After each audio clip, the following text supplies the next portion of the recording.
مقدمے کی کارروائی سننے کے بعد عدالت اس نتیجے پر پہنچی ہے گواہوں کی عدم موجودگی اور کوئی ثبوت نہ ہونے کی بنا پر ملزم مرشد اور ملزم شہزادے کو باعزت طور پر بری کیا جاتا ہے اور اسی فیصلے کے ساتھ عدالت برخاست کی جاتی ہے۔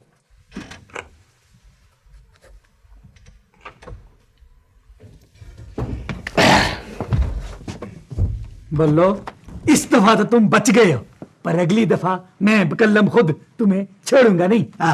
تم تو ہمیشہ یہی کہتے ہو، چلو اگلی دفعہ بھی دیکھ لینا۔ آپ تو ہمیشہ چوری کے شبے میں پکڑے جاتے ہیں اور پھر ثبوت اور گواہ نہ ہونے کی وجہ سے آپ چھوٹ بھی جاتے ہیں۔ آپ یہ بتائیں کہ آپ واقعی بے گناہ ہیں؟ بے گناہ تو اس دنیا میں شاید کوئی بھی نہیں ہے بھائی صاحب۔ آپ اپنے سوالات تو درست کر لیا کریں، مجھے اگلی اپوائنٹمنٹ پہ بھی جانا ہے۔ اگر آپ تھوڑی سی جگہ دے دیں تو میں شکر گزار ہوں گا۔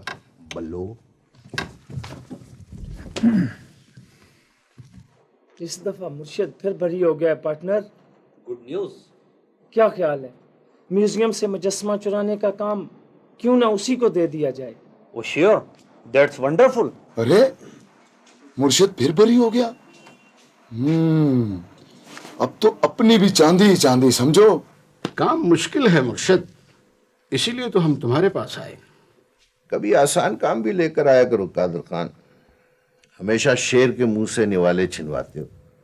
مرشد، آپ خود ہی تو کہا کرتے ہیں کہ آپ کو ہمیشہ مشکل کام کر کے ہی مزہ آتا ہے۔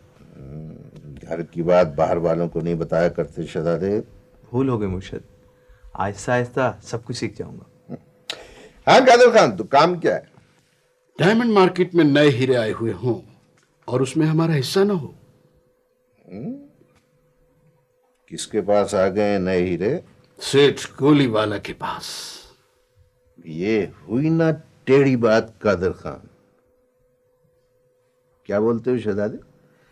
مرشد، آپ خود ہی تو کہا کرتے ہیں کہ گھر آئے سوالی کو نہ نہیں کرتا۔